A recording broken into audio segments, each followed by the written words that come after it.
पेण तालुक्यातील वाकरोळ ग्रामपंचायत हद्दीतील पानेड ते फणसवाडी रस्त्याच्या रखडलेल्या कामासाठी 13 गावातील नागरिकांनी रस्त्यावर उतरून सुरक्षित रस्ता सत्याग्रह केला। यावेळी प्रशासनाने याची दखल घेऊन 2 दिवसात रस्त्याच्या कामाला सुरुवात करतो असे लेखी आश्वासन दिले। परंतु जर 2 दिवसात रस्त्याच्या कामाला सुरुवात झाली नाही तर प्रशासकीय अधिकाऱ्यांवर गुन्हे दाखल करणार अशी भूमिका येथील नागरिकांनी घेतली आहे। पानेड ते फणसवाडी या रस्त्यासाठी मुख्यमंत्री ग्रामसडक योजनेतून 13 कोटी रुपये मंजूर झाले आहेत, परंतु ऑक्टोबर 2025 पासून सिमेंट कॉन्क्रीट रस्त्याच्या कामाला अद्याप सुरुवात झाली नाही। त्यामुळे रस्त्याची अक्षरशः चाळण झाली असून नागरिकांना जीव मुठीत घेऊन प्रवास करावा लागत आहे। यामुळे संतप्त झालेल्या आदिवासी बांधवांनी प्रशासनाला धारेवर धरण्यासाठी रस्त्यावर उतरून आंदोलन केले। या आंदोलनाचे नेतृत्व सत्यशोधक सर्वोदय संघटना महाराष्ट्र संघटक संदीप पाटील यांनी केले।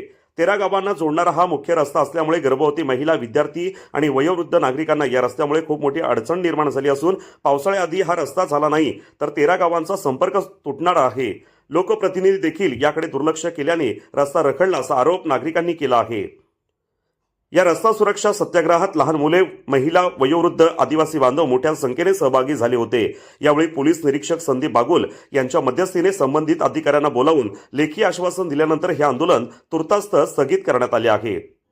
परंतु 2 दिवसात कॉन्क्रीट रस्त्याच्या कामाला सुरुवात झाली नाही तर संबंधित अधिकाऱ्यांवर लोकशाही मार्गाने 13 गावातील नागरिक कायदेशीर गुन्हे दाखल करू असा इशारा यावेळी देण्यात आला आहे।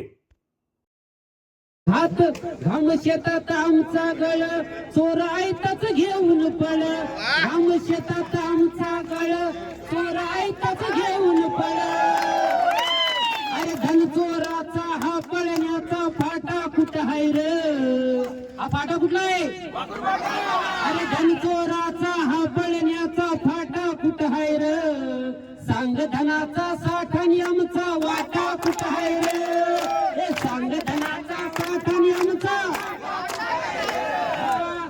आज सर्व या भागातील जे पंचक्रोशीतील जेवढे नागरिक आहेत त्यांना हा बऱ्याच 2 वर्षापासून ह्या रस्त्याचं काम रखडलेलं होतं आणि त्यानुसार आम्ही संबंधित प्रशासन, पोलीस प्रशासन आणि वन विभाग यांना पत्र देऊन आम्ही आंदोलनाची इथे हाक दिली होती आणि त्या हाकेला साथ देऊन या पंचक्रोशीतील सर्व नागरिक इथे आलं, प्रशासन आलं आणि आज या आंदोलकांच्या समोर आणि सर्व नागरिकांच्या समोर प्रशासनाने आम्हाला ग्वाही दिलेली आहे की येत्या 3 तारखेला लेखी आश्वासन देऊन या रस्त्याचं काम सुरू केलं जाईल असं त्यांनी लेखी आश्वासन दिलेलं आहे आणि म्हणूनच आम्ही तुर्तास हे आंदोलन आम्ही स्थगित केलेलं आहे।